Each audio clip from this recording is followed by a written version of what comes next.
Welcome to a journey into one of the most unsettling cases ever recorded in the Ozark Mountains.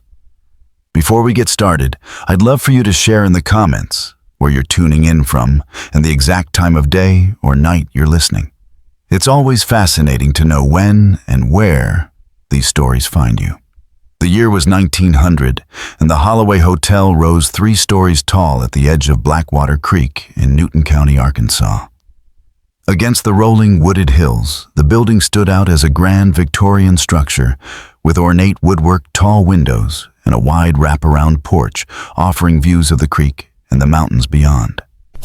Built in 1882 by Thomas Holloway, a former railroad man from Pennsylvania, the hotel quickly became a respected stop for travelers drawn to the booming mining and timber industries of the Ozarks. With zinc discovered in the hills and timber operations expanding, Newton County shifted from remote farmland to a place buzzing with businessmen, speculators, and laborers. The hotel's location 3 miles outside the county seat of Jasper, along what was then called the Harrison Pike, was no accident. It offered both accessibility for visitors and the kind of privacy that wealthy guests often preferred. The thick forests of oak, hickory, and pine formed a natural wall shielding the establishment from the curious eyes of the town, while Blackwater Creek provided a peaceful sound and a steady water source. Each season lent the hotel a different face. Spring and summer brought wildflowers. Autumn turned the hillsides into a blaze of color, and winter left stark silhouettes against a gray sky, a fitting backdrop for the serious dealings that often unfolded inside its walls. But the land the hotel sat on carried a darker history. County records in Jasper reveal that the Holloway family purchased the property from the Harrington estate after 3 unexplained deaths between 1876 and 1879. William Harrington, the original landowner, was said to have died from heart failure, though the coroner's notes described his twisted expression as if terror marked his last moments. His eldest son, James, supposedly fell into an abandoned well, while Elijah Peterson, the family groundskeeper, was discovered drowned at the base of the hill in Blackwater Creek, his death written off as misadventure. On March 12, 1881, Thomas Holloway acquired the 6-acre tract for barely a third of its former value. The deed included a peculiar clause from Elizabeth Harrington, the widowed seller, insisting that certain underground features remain untouched in line with family tradition. That condition was crossed out and initialed, suggesting Holloway refuse the restriction. Elizabeth moved to St. Louis immediately after the sale and refused any correspondence about the property until her death in 1897. Construction of the hotel began that April and drew local attention. Newspapers like the Newton County Register praised it as the most modern hotel for 50 miles, boasting indoor plumbing, gas lighting, and comforts that appealed to high-class travelers.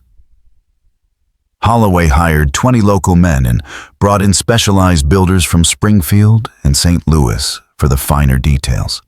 Yet, what never made it to the papers was that the new hotel rose on the bones of an older structure, using the original stone foundation and what Holloway himself described in permits as a serviceable well chamber. According to tax records from 1883, the Holloway Hotel boasted 36 rooms, a dining hall, and basement facilities far larger than what was typical for similar establishments, consuming nearly double the construction materials.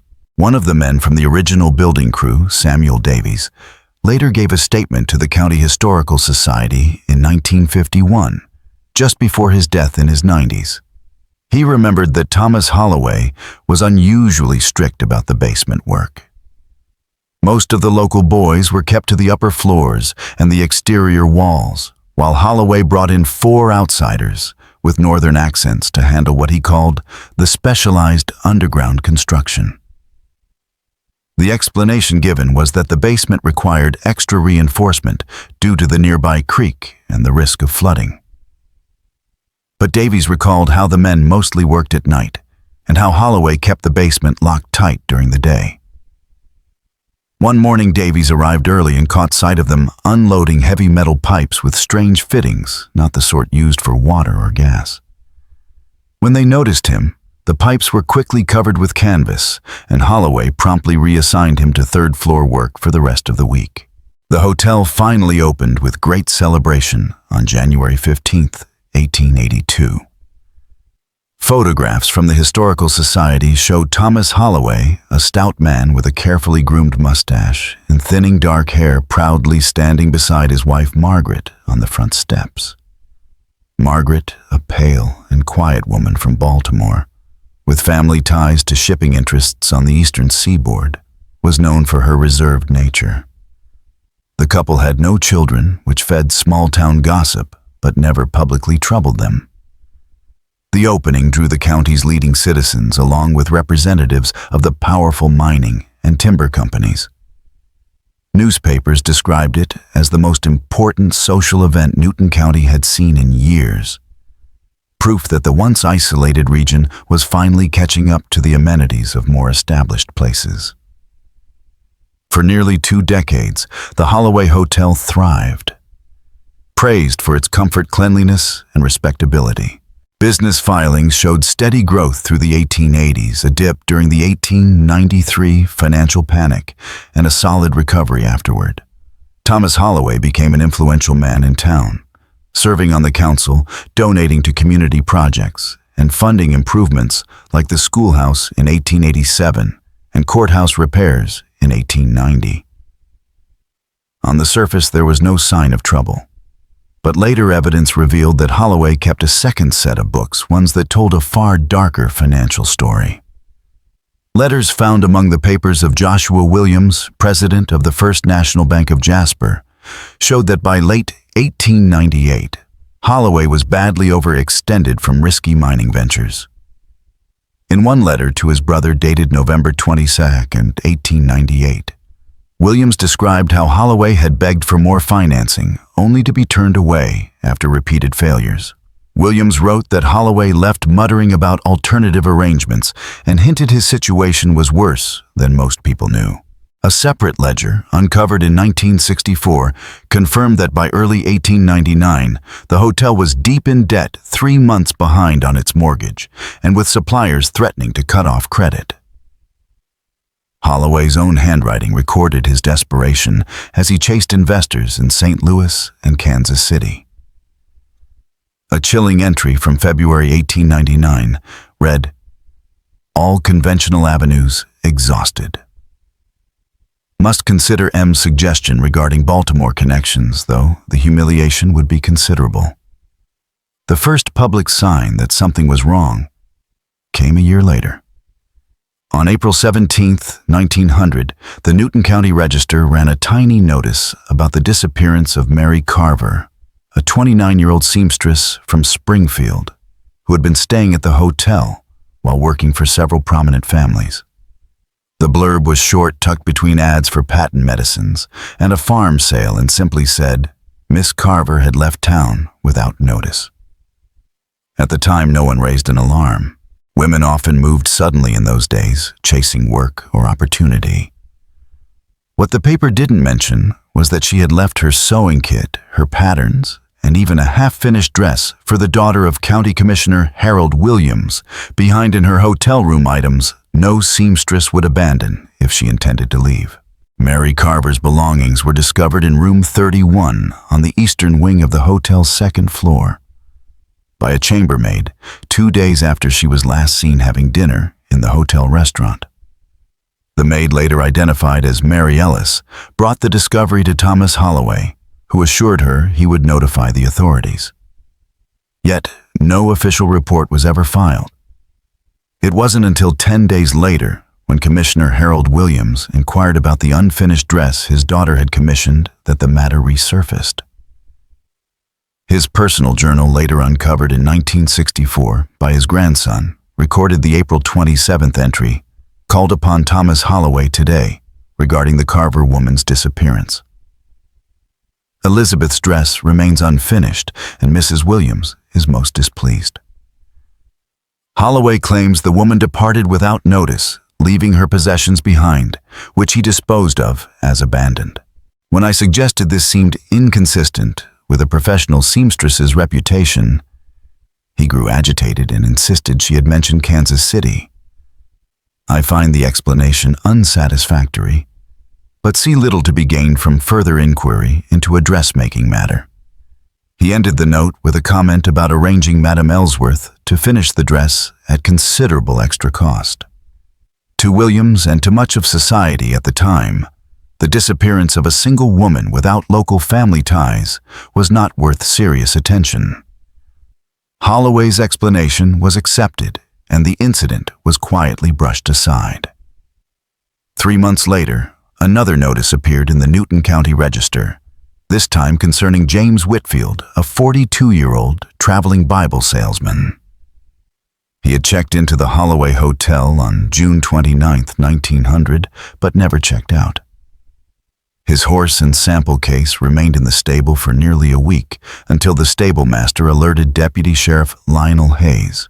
A brief notice published on July 8th stated simply that information was sought regarding Whitfield's whereabouts, suggesting he might have traveled on to Harrison or beyond.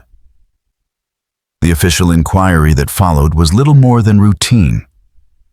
Hotel records placed him in room 27, but when Hayes inspected the room 2 days later, the bed looked unused. Holloway explained that Whitfield had left before dawn on June 30th, planning for a colleague from Springfield to collect his belongings. But no colleague ever appeared. Telegrams sent to the American Bible Society in St. Louis confirmed Whitfield's long and reliable employment history, and the society expressed concern, noting that abandoning his samples and horse was entirely out of character. They requested the property be shipped to their Springfield office, which effectively closed the case in the eyes of local authorities. But Hayes was not satisfied. In his private notes preserved in the county archives, the deputy admitted his suspicions were growing, especially since Whitfield's assigned room was in the same wing as Mary Carver's. What disturbed him most was not what had been found, but what hadn't. No luggage, no personal effects, no bodies.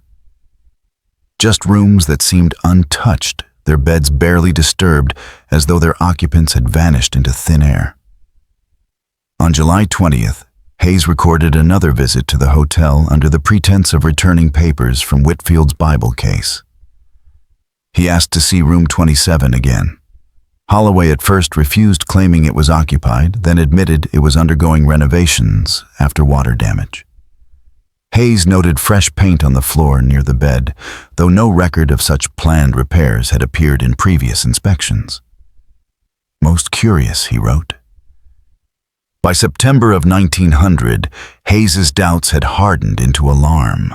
3 more guests had disappeared under similar circumstances, each case leaving behind nothing but silence and unanswered questions. By late summer of 1900, the disappearances at the Holloway Hotel could no longer be dismissed as coincidence. A young married couple from Kansas City, Edward and Lillian Barrow, checked in on August 17th with plans to visit family in Harrison before continuing on to Texas, where Edward had secured work with a cattle company. They were given room 29. A few weeks later, on September 2nd, a Chicago investor named Samuel Crenshaw arrived to explore zinc mining opportunities. He was assigned room 31, the same room once occupied by Mary Carver. None of them were ever seen again. Holloway's explanation for each case was the same: the guests had left quietly in the early morning, paying for shortened stays and taking their belongings with them. He told Deputy Hayes that many travelers preferred an early start and that the hotel even prepared cold breakfast baskets and left the side entrance unlocked for such departures. Hayes recorded these statements in an official interview on September 7th.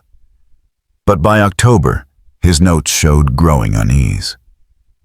Mr. Holloway's explanations grow less convincing with each incident Hayes wrote on October 3rd. There is something in his manner, a tightness around the eyes, that suggests concealment rather than confusion. He had pressed Holloway about the Barrows, pointing out that their family in Harrison had not heard from them in 2 months. Holloway insisted they had changed plans and gone to Hot Springs. But when Hayes questioned how such a modest young couple could afford the diversion, Holloway grew irritable and told him to ask the stage office for confirmation. The stage office had no record of them as passengers.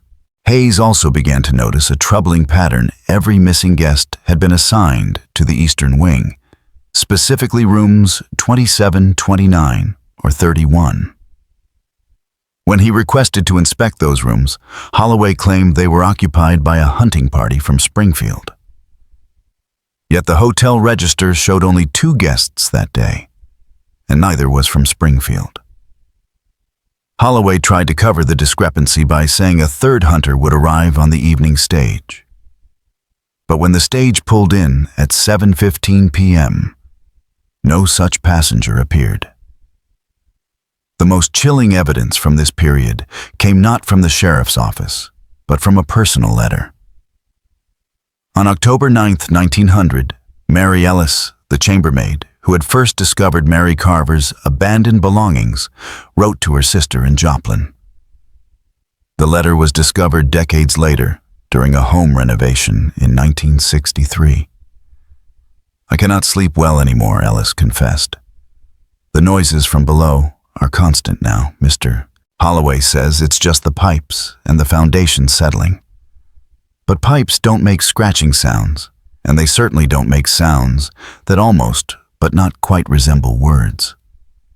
Mrs. Holloway seems as troubled as I am. I've seen her standing at the basement door, listening, her face white as laundered sheets.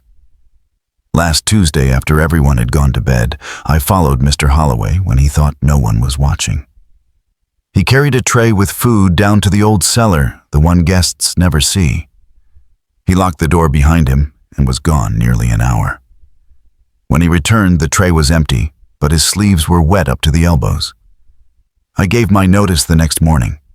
I leave for Joplin on Saturday's stage. I cannot remain in this place another week." The letter continued with details Ellis later admitted she had concealed from Deputy Hayes. "There's something else I didn't tell him," she wrote. "The night before Miss Carver disappeared, I was turning down beds when I heard Mr. Holloway in his office. The door was ajar, and I saw him moving levers or switches hidden beneath his desk. He muttered to himself about preparation and mechanism engagement. When he noticed me, he slammed the drawer shut and demanded to know why I was on that floor after hours. The next morning, Miss Carver was gone, and room 31 had that strange odor like wet metal and something sour I could never place. I have smelled it after every disappearance, always in those same rooms on the Eastern Wing."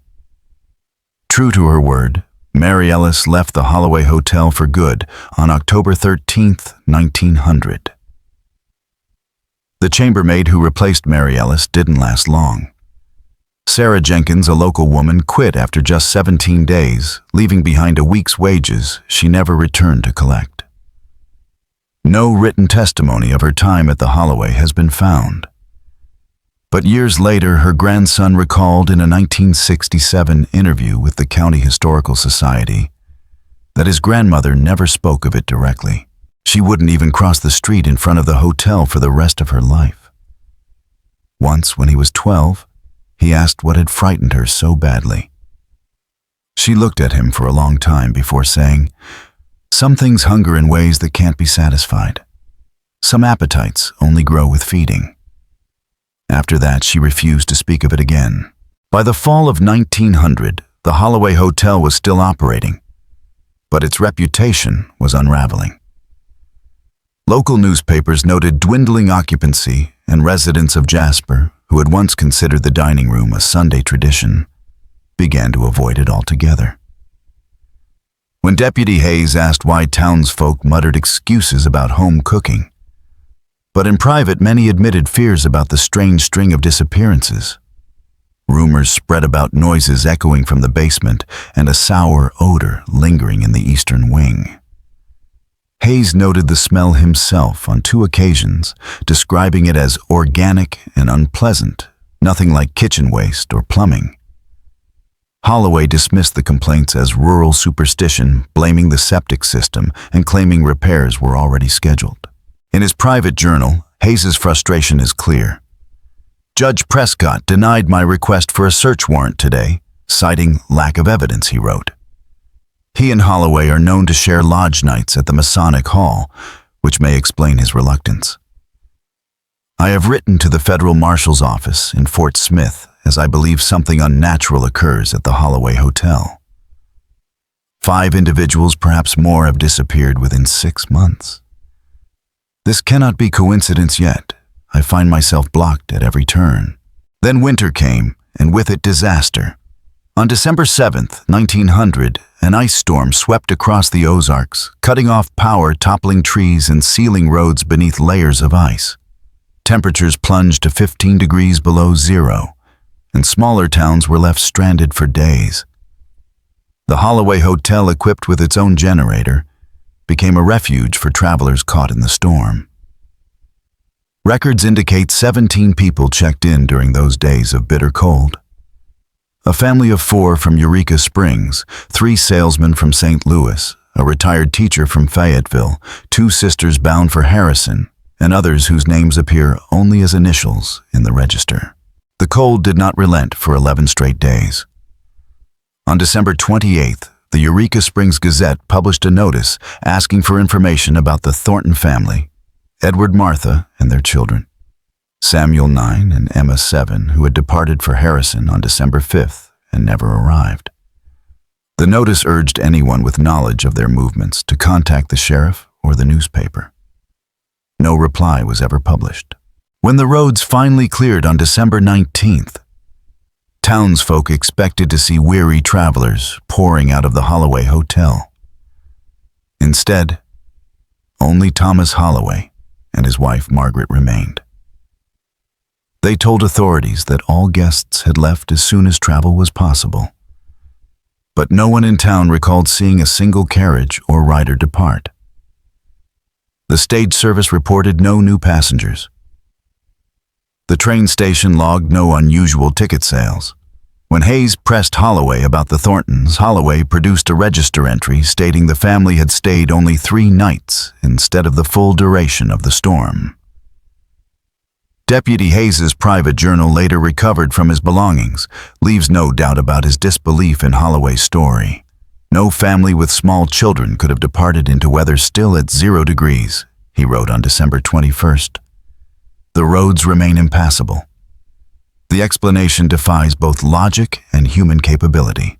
That same day, he paid another visit to the Holloway Hotel, ostensibly to ask about mail delivery delayed by the storm. What he found unsettled him deeply. Margaret Holloway, usually reserved now, appeared genuinely frightened. Her hands shook as she poured tea, and she flinched violently at a sound from below, a heavy thud, followed by a scraping noise. Thomas Holloway brushed it off, claiming ice had fallen onto the cellar doors, though temperatures had not risen above freezing for days. Hayes pressed further, asking after the Thornton children, specifically wanting to know if they had seemed well when they supposedly left. At that, Margaret dropped her teacup, shattering it on the floor while Thomas's face flushed red. He snapped that all guests had departed in good health, then abruptly ended the meeting, citing business in the kitchen. Before leaving, Hayes managed a word with the cook, Mrs. Abernathy, who had worked at the hotel since it opened. She looked nervous, refusing to meet his eyes. When Hayes mentioned the noises from the basement, she whispered, "It's hungry now. More than before." Confused, Hayes asked what she meant. Glancing toward the kitchen door to make sure they were alone, she added, "The well beneath. It's always been there, but he's fed it too much. It wants more now. Always more." She refused to say another word and hurried away when Thomas returned. Convinced something was terribly wrong, Hayes submitted a formal request for a warrant. In his application preserved in county archives, he wrote, I believe there is sufficient cause to conduct a thorough examination of all rooms, storage areas, and especially the basement facilities of the Holloway Hotel. The pattern of disappearances coinciding with stays at this establishment cannot be dismissed as coincidence. Of particular concern is the apparent impossibility of 17 individuals departing the area without detection during or immediately following the recent storm. I formally request authorization to examine all portions of the property with specific attention to areas not normally accessible to guests or the general public. The warrant was denied by Judge William Prescott. Later records revealed why. Just 3 months earlier, Prescott had accepted a loan from Holloway to cover gambling debts from a private card game in Fort Smith. A note in the judge's personal ledger dated September 12, 1900, recorded a payment of $750 from Holloway with the cryptic annotation, "Private arrangement." Terms as discussed. Within days of the denial, Hayes was abruptly reassigned to the remote western edge of the county. Instead of pursuing his investigation, he now spent his time mediating land disputes between scattered homesteaders. His journal from this period makes plain his anger and frustration at being removed from the case, even as he remained convinced that something unnatural was happening beneath the Holloway Hotel. Hayes's journal makes clear that his reassignment was no surprise, though the speed of it convinced him that powerful hands were involved. Prescott's interference is plain to anyone. With eyes he wrote bitterly, "I have written to the county prosecutor directly bypassing local channels, though I expect little result. Something unnatural occurs at the Holloway, and those with authority to investigate have been rendered either blind or complicit." The prosecutor, Andrew Morton, did respond, but not with support. In a curt note dated January 7, 1901, Morton instructed Hayes to focus on your new duties and leave the Holloway matter to those positioned to address it properly. Continued unofficial investigation exceeds your authority and may result in more permanent reassignment. The matter is closed. Morton's ties to Judge Prescott were well known. The two had been law partners before Prescott's appointment to the bench and maintained close financial and social connections. Meanwhile, the Holloway Hotel staggered on. Through the winter and into spring of 1901, its once proud reputation collapsed. Local residents avoided it entirely, and even travelers passing through preferred the humblest boarding houses or makeshift campsites over the looming half-empty hotel. Thomas Holloway, desperate for money, was spotted making repeated trips to Eureka Springs and Harrison seeking financing for renovations and expansion. His efforts failed. Bank records show a rejected loan application on March 27, 1901, with the Harrison National Bank ledger coldly noting, "Application from T. Holloway, Jasper denied." Concerns regarding viability. At the same time, Margaret Holloway's health declined rapidly. County physician Dr. Samuel Wilson recorded 3 visits to the hotel between January and March to treat her for what he called nervous exhaustion and auditory disturbances. His notes describe her complaints of constant scratching beneath the floorboards and voices whispering her name from the walls. He prescribed laudanum and advised she stay with relatives in Baltimore until her condition improved. Thomas dismissed the recommendation as unnecessary and impractical. Perhaps the most damning record from this period was a letter Margaret wrote to her sister Elizabeth in Baltimore, dated February 17, 1901, but never mailed. It was discovered months later in a writing desk after the hotel's contents were inventoried. In it, she confessed, "I can bear this no longer." Elizabeth. The things Thomas has done in the name of financial salvation have damned us both. The noises never stop now, scratching, whispering sometimes what sounds like children crying. He says it is my imagination, but I have seen his face when the sounds grow louder. He knows. He feeds it still, though he promised after December he would stop. Last week, a mineral surveyor passed through, and Thomas directed him to room 27. I pleaded illness and locked myself in our quarters, but the sounds that night, I cannot describe them. The surveyor was gone in the morning, his horse still in the stable. Thomas sold it 3 days later to a trader from Harrison. I have begun taking twice the laudanum dose Dr. Wilson prescribed.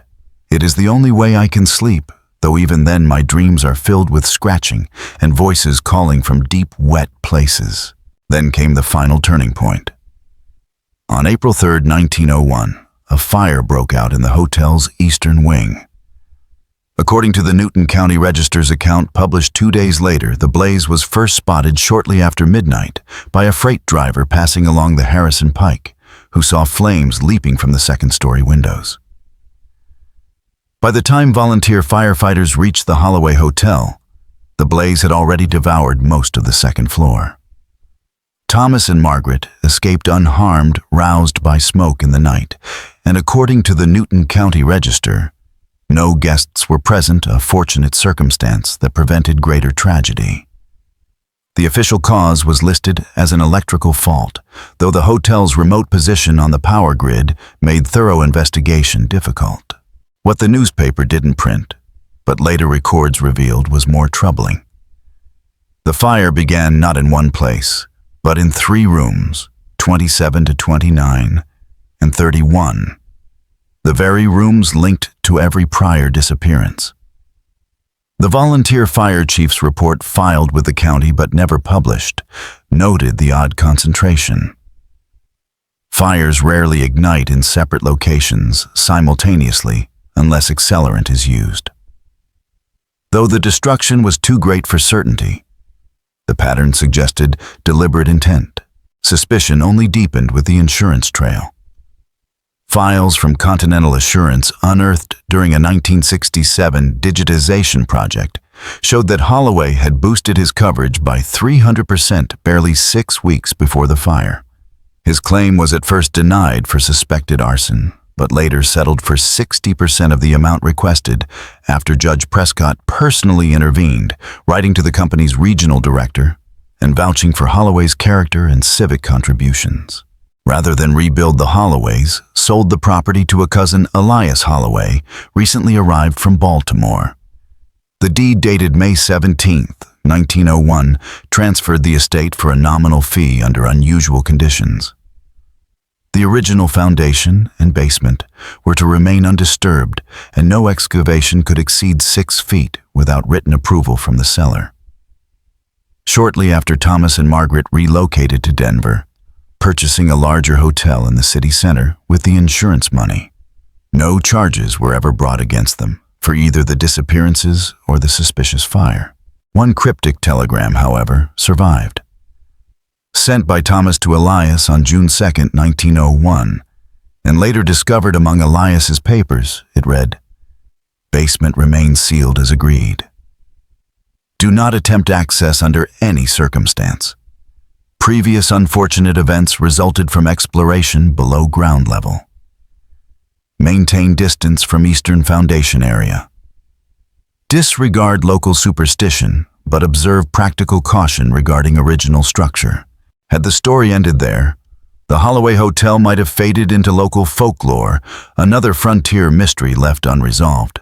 But in 1937, during the depths of the Depression, the past stirred again. Elias's son Frederick, pressed by the demand for affordable housing for civilian Conservation Corps workers, chose to renovate the ruin. Only the western wing and central portion had been rebuilt after the 1901 fire. The eastern wing site of the vanishings remained a blackened husk. Frederick had grown up under his father's stern warnings never to disturb the foundations, but the promise of steady income outweighed family tradition. In May 1937, he hired a crew from Springfield to clear the charred remains of the eastern wing. What they uncovered was briefly noted in the Newton County Gazette on June 17, 1937. Renovation efforts at the old Holloway property revealed an unusual architectural feature, a secondary well shaft.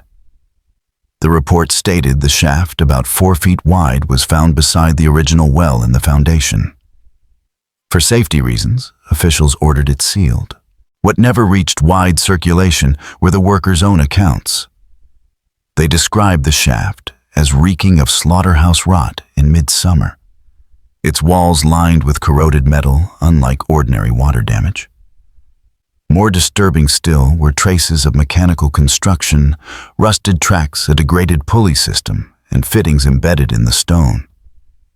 At some point the shaft had been sealed with concrete, but cracks revealed a black void extending at least 60 feet down into the earth.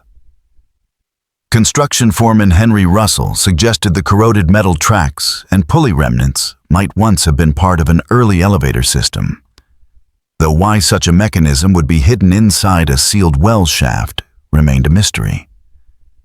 The story might have faded quickly, if not for a letter to the editor published 3 days later by Oliver Hayes, son of the late deputy. His words were calm, but pointed. He reminded readers that his father had long suspected something hidden beneath the Holloway Hotel, something tied to the unexplained disappearances of 1900. While I have no personal knowledge of these matters, he wrote, I believe it would be a disservice to those who vanished to seal away what may be the only remaining evidence without proper examination. Oliver's letter prompted a brief response from Sheriff William Garrett, who inspected the site on June 22, 1937. His official report, filed but never printed, dismissed the matter outright. Secondary shaft appears to be nothing more than an abandoned well predating hotel construction. Mechanical components consistent with period well-drawing machinery. No evidence of anything suspicious or connected to alleged disappearances nearly 4 decades ago. Recommends sealing for safety. The shaft was promptly filled with concrete, and no further inquiry was made. In the midst of Depression-era austerity, county officials had little appetite for costly investigations into old legends. That September, Frederick Holloway reopened the property as a boarding house. It functioned without incident until 1943, when wartime rationing rendered it unprofitable. The building then served as storage for military equipment during the war, before falling into disuse. Official records mention nothing unusual, yet oral histories collected decades later suggest the workers who sealed the shaft experienced things they never spoke of publicly. Robert Johnson, who operated the concrete mixer, recalled in a 1960s interview, "That hole wasn't right. When we cracked the seal, air didn't rush out. It rushed in like the shaft was inhaling. It made this sound, not wind, exactly more like hungry.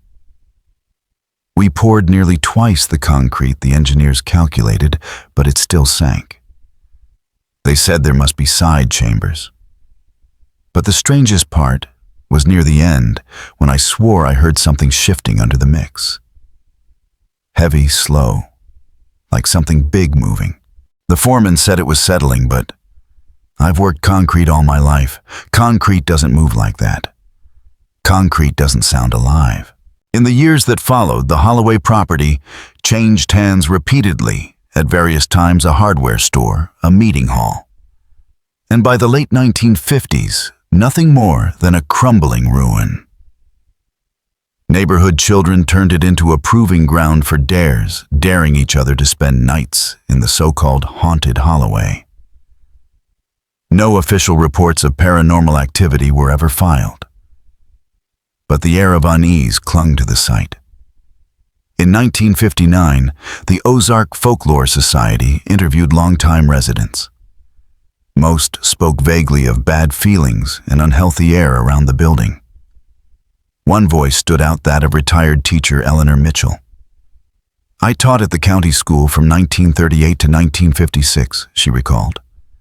And I remember children from families who boarded there in the late 30s.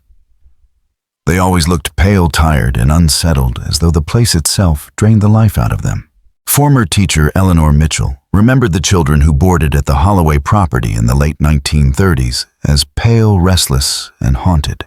They came to school exhausted, she told interviewers, always saying they couldn't sleep because of noises in the walls.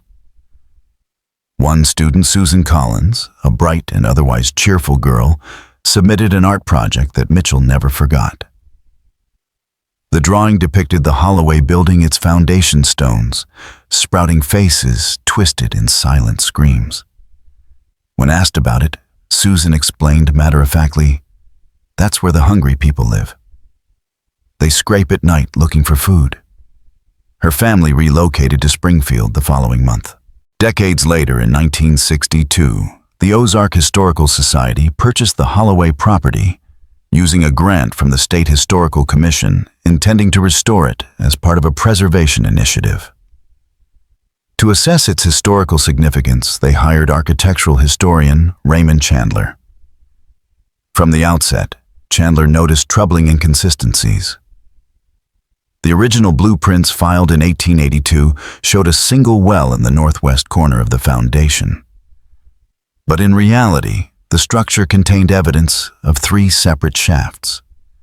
The original well, the secondary shaft unearthed in 1937, and a third previously undocumented opening beneath what had once been the hotel kitchen. Chandler's notes preserved in the Society's archives record his unease. The third shaft was unlike any well he had ever documented. It was narrower than a man's shoulders and sloped downward at an angle instead of dropping vertically.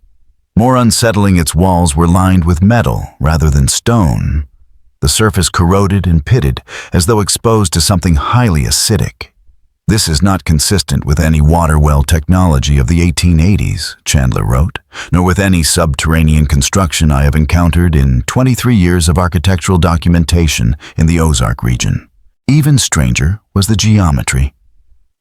The 3 shafts formed a triangular pattern with precise spacing, suggesting deliberate design rather than piecemeal additions. Narrow stone-cut channels, each 3 inches deep, radiated outward from the shafts, toward specific points in the building's footprint, as though meant to carry pipes or conduits that had long since vanished. The eastern channels aligned exactly with rooms 27, 29, and 31, the rooms forever linked to the hotel's disappearances. Chandler also discovered anomalies in the floor construction. His measurements revealed that the second-floor rooms in the eastern wing, the same 3 rooms, had floors roughly 8 inches thinner than architectural standards allowed, yet without any change to the ceilings below. "This suggests deliberate modification during construction," he wrote, though, "for what purpose is unclear." The alterations raise both structural and practical concerns. The Historical Society, limited by budget, postponed investigation of the shafts until the main structure could be stabilized. Restoration proceeded haltingly through 1963, with much of the labor provided by local volunteers who spent weekends under Chandler's direction, replacing beams and shoring up the building's sagging frame. In April of 1964, the Holloway restoration project took a shocking turn. While removing warped flooring from what had once been the hotel's private dining room, workers uncovered a small copper box hidden beneath the subfloor. Its simple clasp still held, and inside they found a water-damaged, leather-bound journal. Later catalogued by the Ozark Historical Society, the volume was identified as belonging to Thomas Holloway. Though many pages had been torn out and others destroyed by moisture, what survived painted a chilling picture of financial collapse, strange discoveries, and ultimately terrible acts committed in the name of survival. The earliest entries from February 1899 reveal a man spiraling into desperation. "The investments in the mining operations have yielded nothing but debt," Holloway wrote. 3 years of work, and we stand to lose everything. The Simmons property proved worthless, and the Matthews claim flooded beyond recovery last month. The bank has already called in 2 notes, with a third expected by summer. M speaks of returning to her family in Baltimore. "But I cannot face such humiliation. We have perhaps 3 months before foreclosure becomes inevitable." A month later, on March 17th, his tone shifted dramatically. "The Harrington woman's warning suddenly makes sense. Behind the old stone wall in the northeast corner of the cellar, I discovered a passage leading to a chamber unlike anything I have encountered. The dimensions defy the foundation, above larger inside than should be possible. At the center lies something I dare not describe fully even here. It is not a well, though it contains a substance that flows like liquid. M refuses to look, saying the smell alone confirms her family's legends of something hungry that lives in the earth. I dismissed this as superstition until now. By June of 1899, Holloway's writing had taken on a feverish quality. The discovery beneath the kitchen has altered everything. The liquid exhibits properties unlike anything described in scientific literature. Most importantly, its hunger is insatiable. Initial tests with small animals confirmed that it consumes organic matter completely, leaving no trace within hours. The possibilities for practical application are limitless, though M grows increasingly distressed. She claims to hear voices and cries from below, even when I conduct no experiments. The journal then details secret work conducted at night in the hotel's basement. Holloway recorded hiring 2 men from outside the county to modify the shafts and install what he called a collection system. Paid in cash, the men were dismissed once their work was complete. On August 28, 1899, he wrote, "The eastern wing modifications are complete. The mechanisms function smoothly in tests. Remote activation from my office works without noise, though the system requires significant weight to trigger. This will not be a concern given the intended application." M discovered me testing the controls yesterday and became hysterical. I reminded her that exposure would doom us financially. She has retreated to her room with her laudanum. I have doubled her dose to ensure her silence. A final legible entry, dated September 5, 1899, described the physical modifications. The secondary shaft now connects to the primary chamber through channels carved into the bedrock. The limestone yielded more easily than expected, almost as if it wanted to give way. Holloway's journal grows most unnerving when he describes the behavior of the substance itself. Once the channels were opened, he noted the liquid did not simply settle into the shafts it climbed.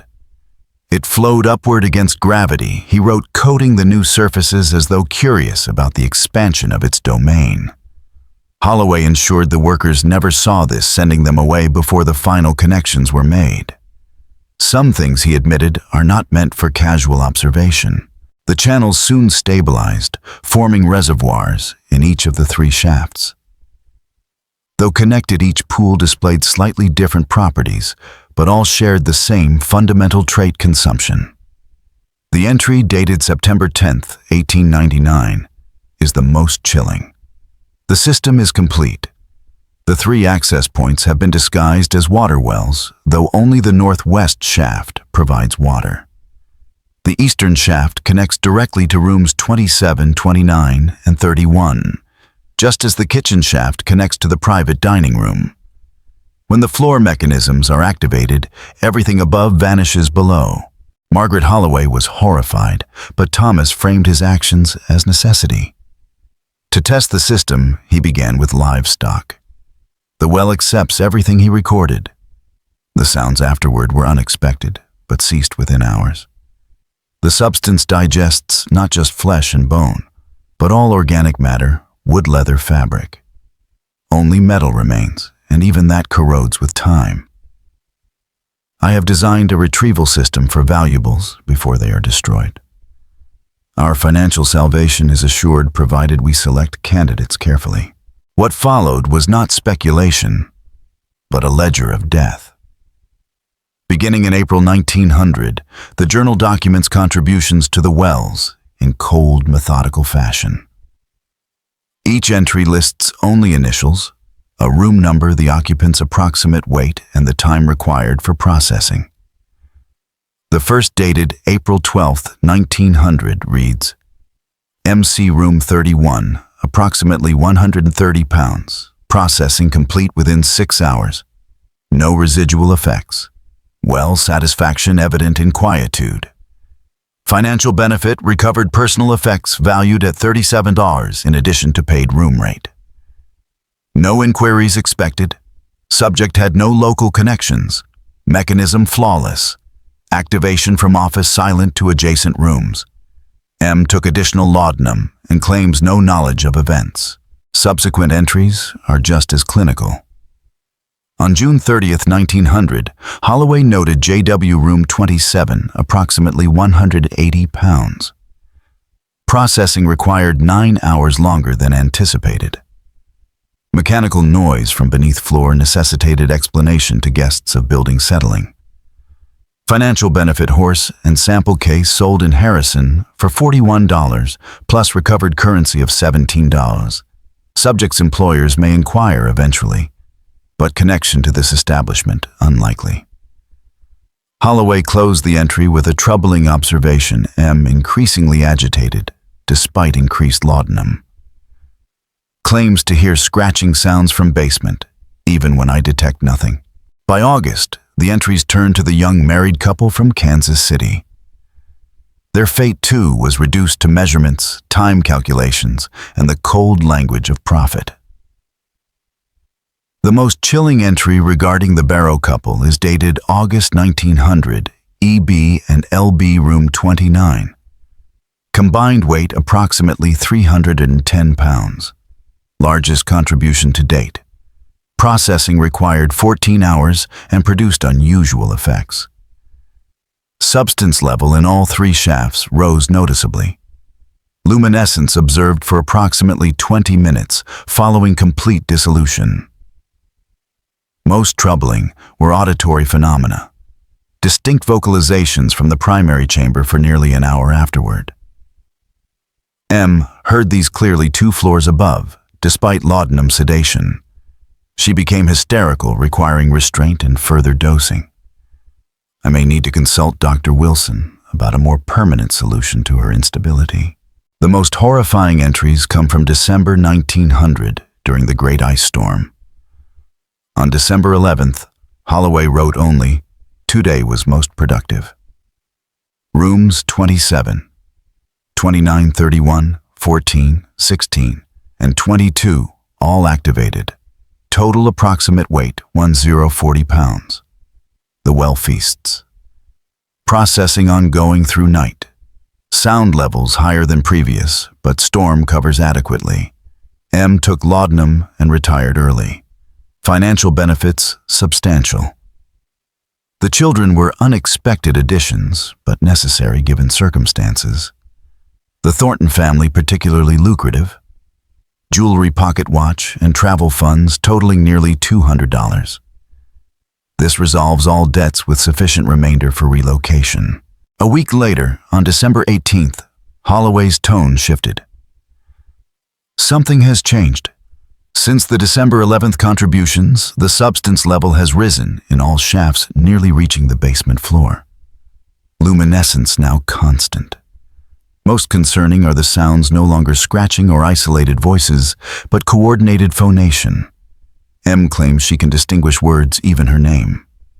I insist this is impossible. She is dependent on laudanum. Yet, the quality of the noises has altered. The substance is thicker now, textile in appearance. In the primary chamber, structures resembling tissue have emerged configurations suggesting partial reconstruction of consumed material. This was not observed before. It indicates a fundamental change. The final legible entry is dated March 18, 1901. M can no longer bear it. She swears the voices spoke words last night. I reminded her that nothing returns from the well's embrace, but even I admit the noises have changed. Perhaps we have been too greedy. Perhaps the well has limits we have exceeded. We will cease operations and depart as soon as arrangements are in place. Denver offers opportunity without this burden. M insists we burn the eastern wing before leaving to prevent continuation of what she calls the cycle. I have agreed. The insurance will establish us comfortably elsewhere. 3 days hence, we will be free of this place and its hungry darkness. When the Ozark Historical Society uncovered the journal in 1964, They immediately contacted state authorities. A preliminary investigation opened on April 30th, led by State Police Detective Warren Mitchell. His first report confirmed the journal's authenticity through paper and ink analysis. If genuine, he wrote it, suggests Thomas Holloway was responsible for numerous homicides between 1899 and 1901. The journal's references to the well and its embrace remain unclear. Technical descriptions suggest some form of mechanical apparatus was installed to deliver victims into a lower chamber. But the nature of the processing is speculative. Excavation around the foundation soon lent weight to the journal's claims. Structural analysis revealed unusual construction in rooms 27, 29, and 31 floors, hinged and fitted with hidden mechanisms accessible through a secret passage near the hotel owner's office. The mechanisms beneath the Holloway Hotel proved as ingenious as they were sinister. Structural engineers concluded they were designed to collapse the floors of selected rooms, creating a chute-like passage that funneled all contents directly into the eastern shaft. Similar, though less refined devices connected the private dining room to the kitchen shaft. The craftsmanship was remarkable for its time, suggesting that Thomas Holloway possessed engineering knowledge far beyond what his background should have afforded. On May 7, 1964, excavation began at the tertiary shaft beneath the former kitchen. When workers broke through the concrete seal, they uncovered a metal-lined shaft descending 30 feet before opening into a chamber, roughly 15 feet across. No human remains were found inside, but the walls bore dark stains and deep erosions. Mitchell's official report described a residue unlike any mineral deposit, organic in appearance, with a texture resembling partially dissolved tissue. The lower walls of the chamber showed severe corrosion, the metal lining eaten through in places, exposing raw bedrock beneath. Most disturbing were the formations on the chamber floor.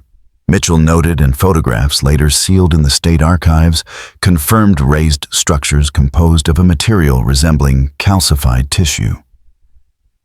These display clear organizational patterns, as if intentionally arranged rather than naturally accumulated. Several bear striking resemblance to human anatomy, finger-like projections, curved shapes analogous to cranial structures, and one partial facial outline, with indentations where eyes and nose should be. Geological experts could offer no natural explanation. Forensic analysis conducted on May 21st confirmed trace elements of human hemoglobin embedded in the chamber walls. Samples also revealed an unidentified organic compound that had degraded the metal lining.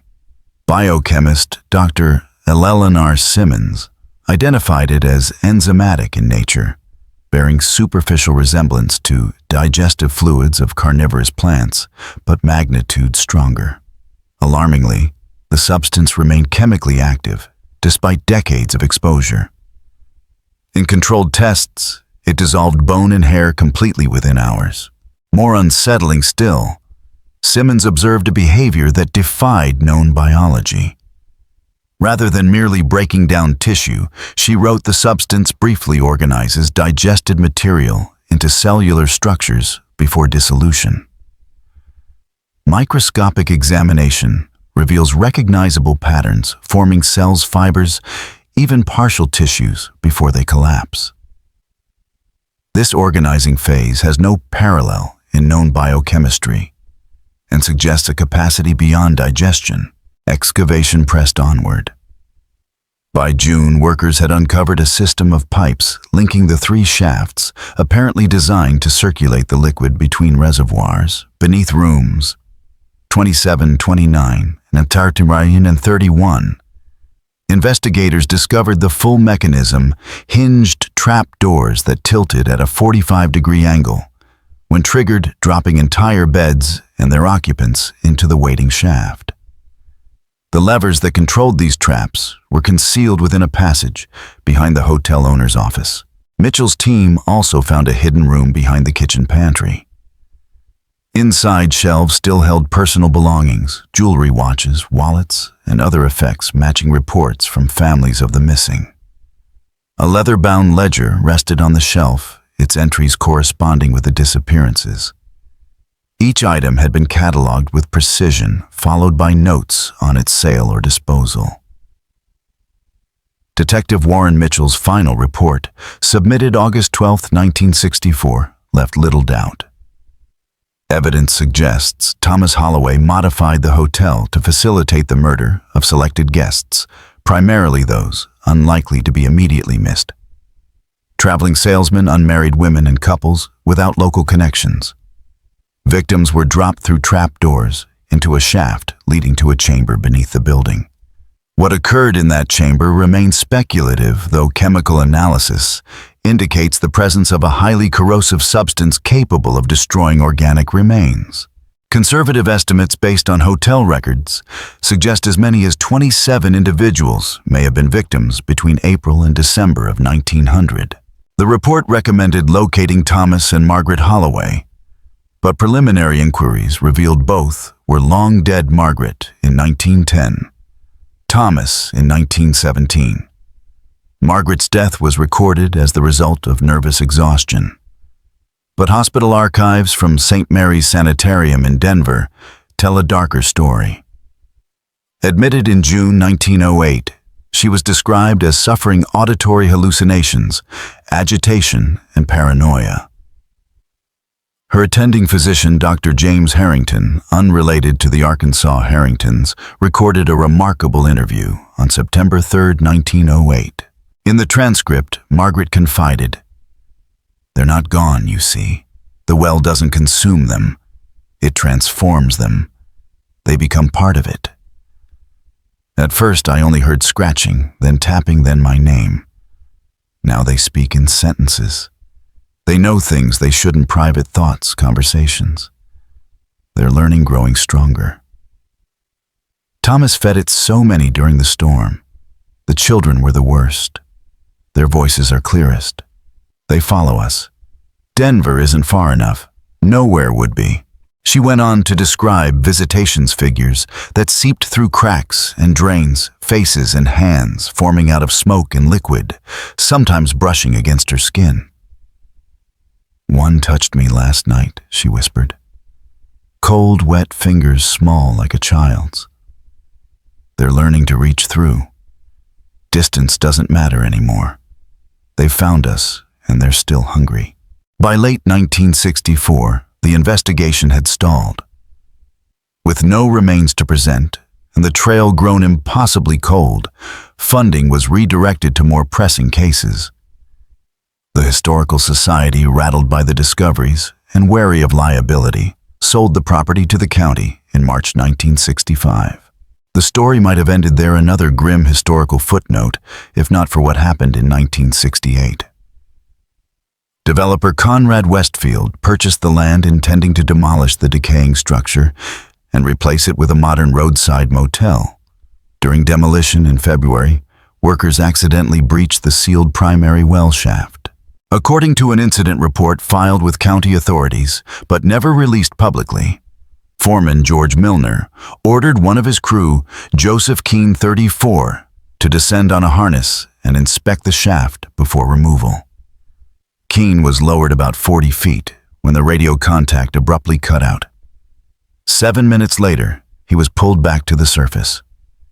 He was alive but incoherent, trembling and gasping, as though frozen with terror. Taken to Regional Medical Center, Keene was treated for shock and what doctors called hallucinatory trauma. Medical records note he repeated one phrase over and over: "It's still alive down there. The well isn't empty." Pressed for details, he described movement in the darkness. Something vast, something that spoke without a mouth.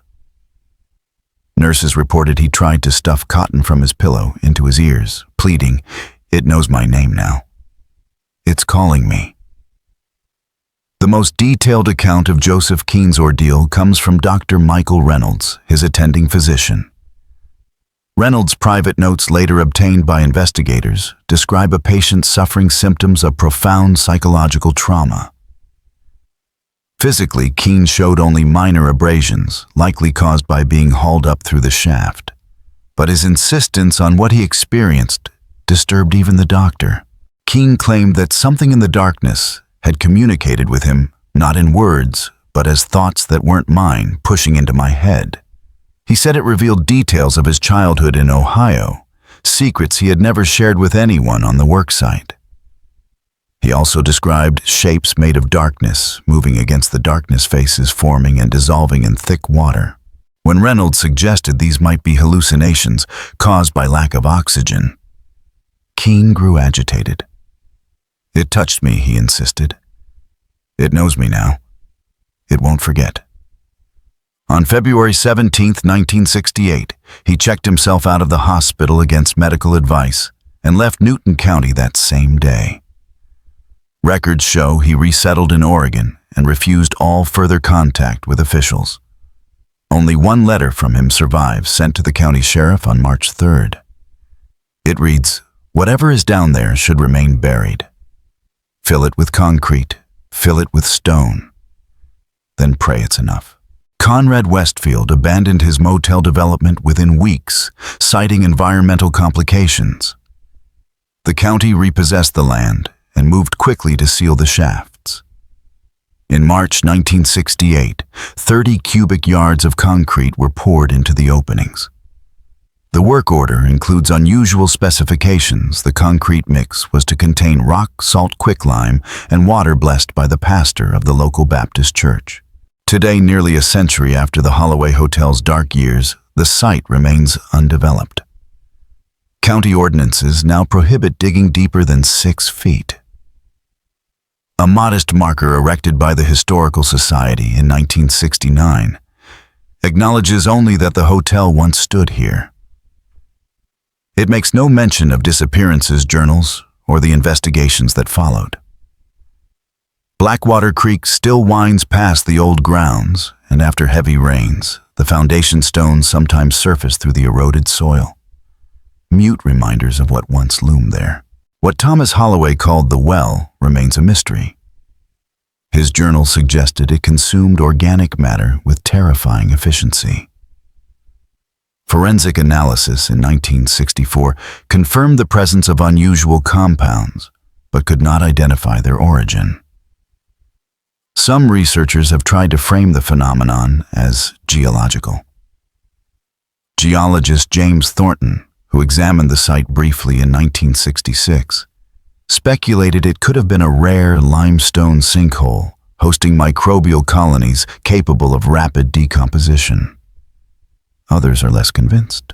And so the Holloway Hotel lingers in the gray space between documented crime and unsolved horror, a place where science, superstition, and something far older than either intersect.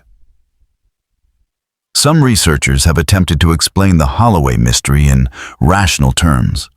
Geological studies note that unusual microbial communities can develop in isolated subterranean environments, breaking down organic matter with remarkable speed. It has been suggested that what Holloway called the well may have been such a formation, though his descriptions hint at properties far beyond those documented in scientific literature. Others argue for more mundane explanations, that Holloway relied on acids or corrosive chemicals to dissolve bodies, and that his cryptic references were attempts to obscure his methods or the delusions of a guilty mind.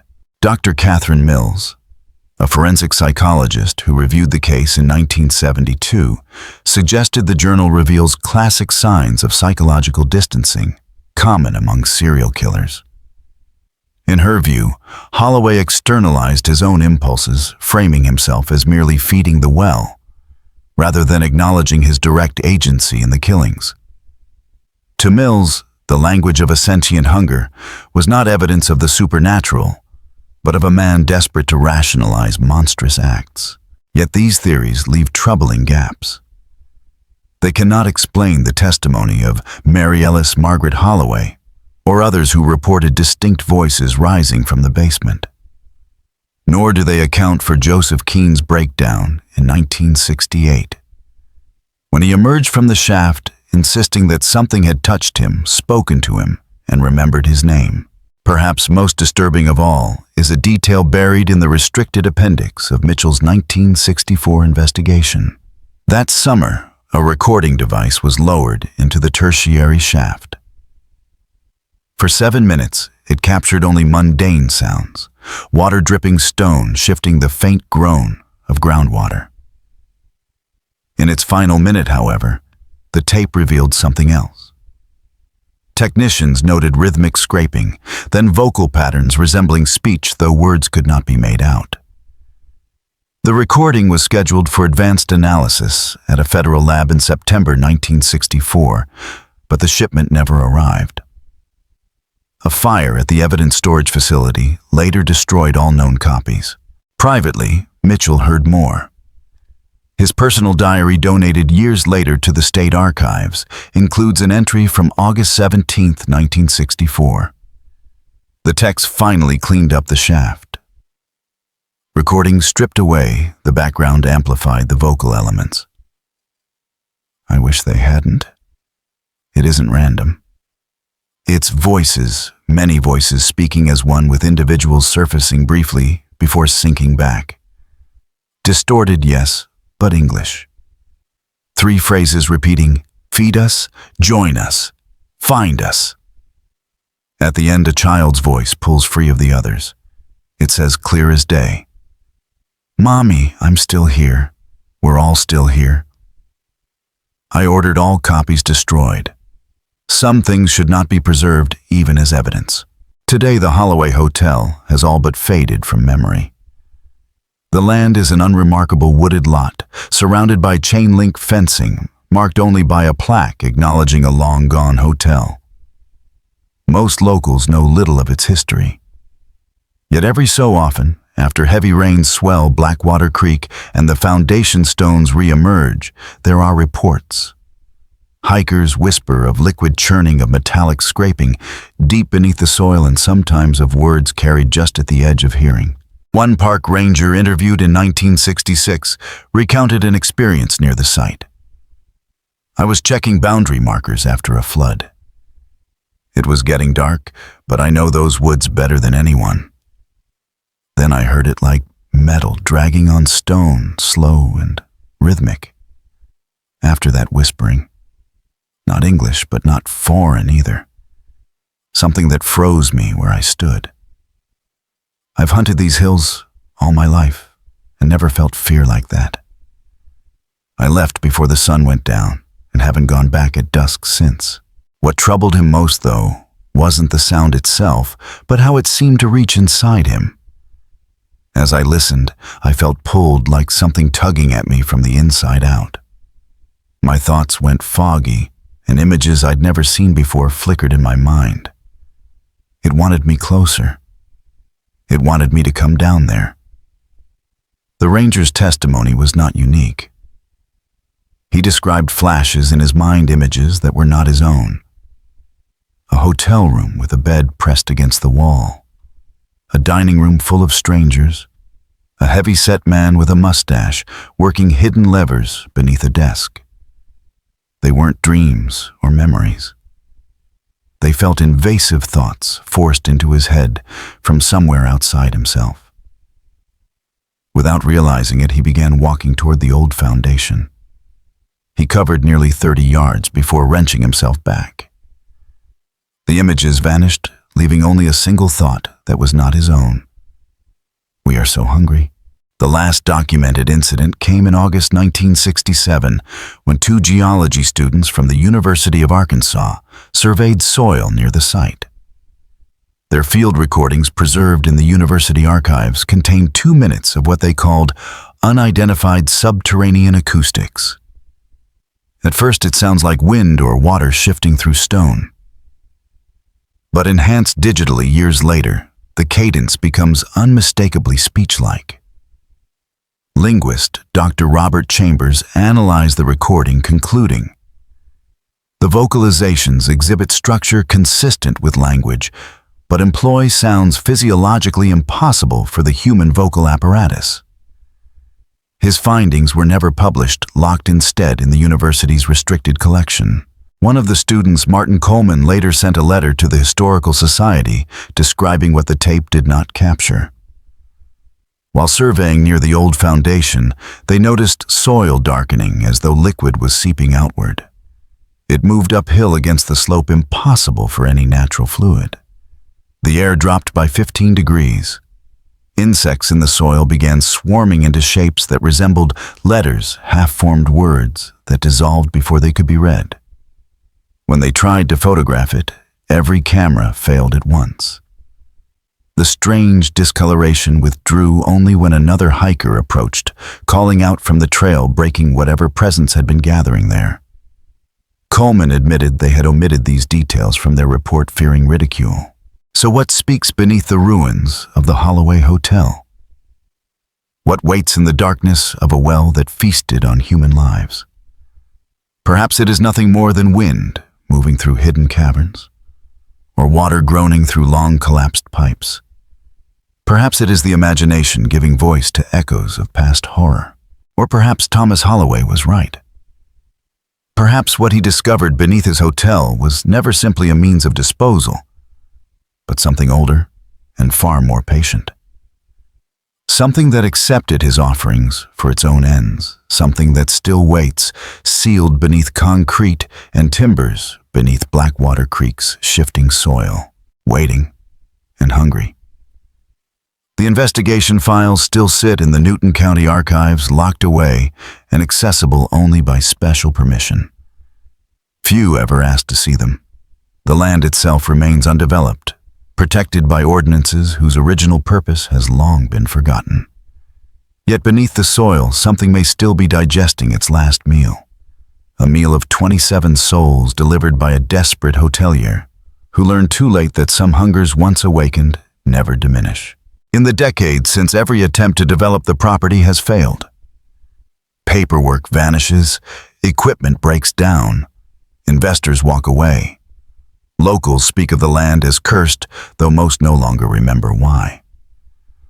Only a handful of elderly residents still recall the whispers their grandparents passed down of the Holloway Hotel, and the guests who checked in but never left. The final state report, dry and clinical, recommended against future construction, citing unstable subterranean conditions of indeterminate origin.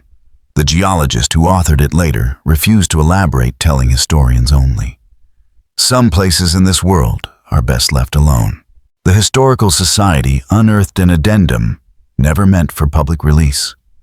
Soil samples from the foundation contained anomalies inconsistent with local geology. The last official document, a 1969 survey, described subsidence patterns in the soil and the presence of an unidentified organic compound. In laboratory tests, that compound penetrated concrete and corroded metal.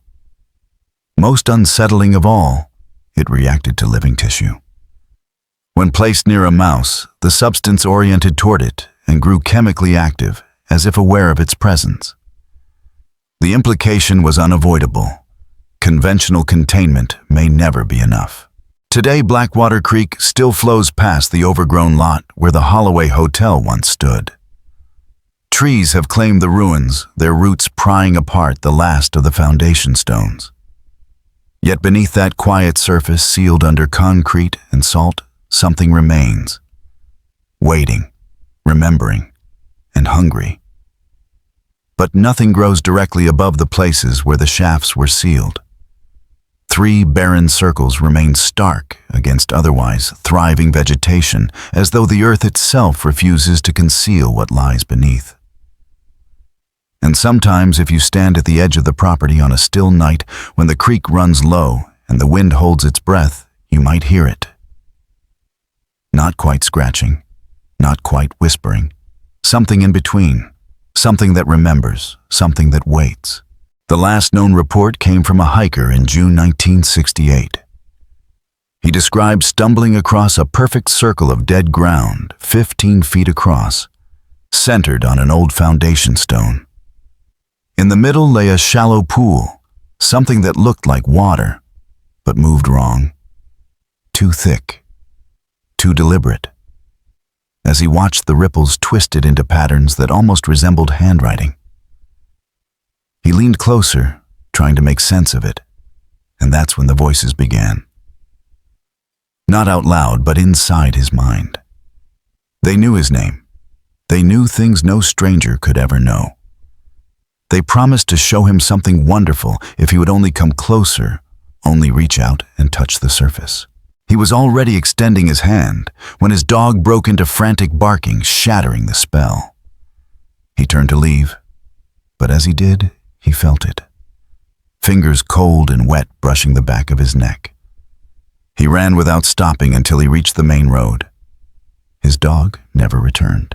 The land remains undeveloped, an empty lot marked only by silence and memory. Beneath it, the well keeps its patient vigil, reaching up now and again to remind the living that it is still there.